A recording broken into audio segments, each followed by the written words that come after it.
Ethiopia today deploys one of the most capable armed forces on the African continent, with its air force today ranked 4th in Africa after Algeria, Egypt, and Angola. The country's fast-growing economy, and the age of much of its military hardware, which mostly dates back to the Cold War era, has led to the expectation that significant investments in equipment modernization will be forthcoming over the next decade. Ethiopia previously fielded the most capable class of fighter jet on the African continent, the Soviet Su-27 flanker heavyweight air superiority platform, which was acquired in the late 1990s to fly air superiority missions against the lighter MiG-29A jets of neighboring Eritrea. The Su-27 today forms the mainstay of the Ethiopian fleet, alongside a unit of lighter and older MiG-23 fighters which are deployed primarily for a ground attack role. While the MiG-23 is in more urgent need of replacement, the Su-27 variants deployed by Ethiopia are also fast-aging and have not been updated to a modern standard such as the Su-27 SM-2, leaving them at risk of becoming obsolete by 2030 due to the age of their missiles, sensors, avionics and electronic warfare systems. Ethiopia's Su-27s are today outperformed by a number of African fighters, including the Su-30 jets deployed by Algeria, Angola, and Uganda, the MiG-29M jets deployed by Egypt, and the Su-35 which the Egyptian Air Force started to receive by the end of 2020. According to MilitaryWatchMagazine.com, we have put the top 5 candidates to replace Ethiopia's complementary Su-27 and MiG-23 fighters. MiG-35.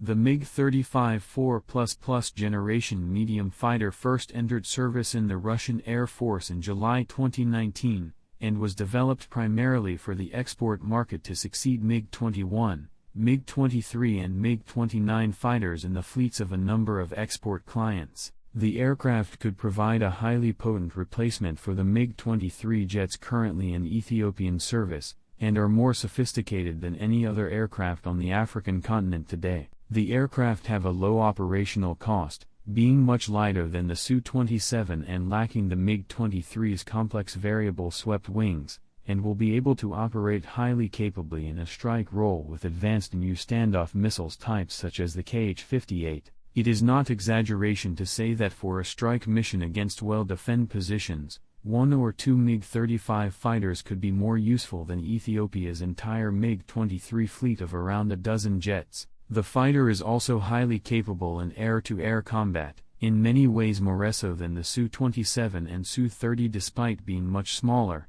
and benefits from 3-dimensional thrust vectoring engines, and ESA radar and access to our 37M long-range air-to-air missiles. The aircraft also integrates limited artificial intelligence to assist pilots, and reportedly has an operational cost 80% lower than that of its predecessor the MiG-29, making it very cost-effective.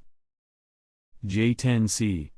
A third potential replacement for the MiG-23, the J-10C may well be the most cost-effective option and provides a range of next-generation features which competitors lack. The fighter is a lightweight single-engine 4++ generation jet which integrates a multiple of advanced features from thrust vectoring engines to stealth coatings and ESA radar-guided PL-15 missiles, which if acquired would be the most capable air-to-air missiles on the African continent. The fighter is also highly potent in a strike role, notably deploying the YJ-91 cruise missile and able to deploy a range of modern guided bombs. Ethiopia has not historically been a client for Chinese aircraft, but close relations and economic ties between the two states could lead to a J-10C purchase to further strengthen ties and to diversify the Air Force away from a heavy reliance on Russian hardware. Su-57.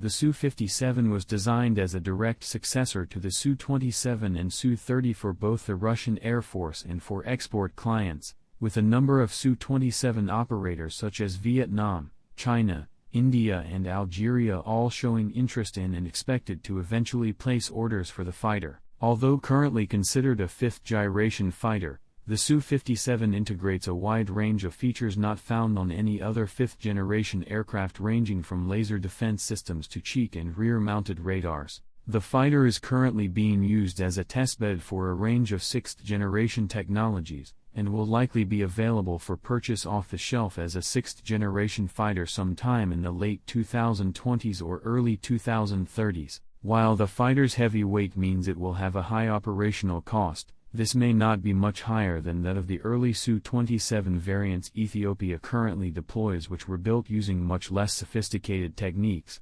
meaning a single Su-57 squadron could be affordable. Su-35.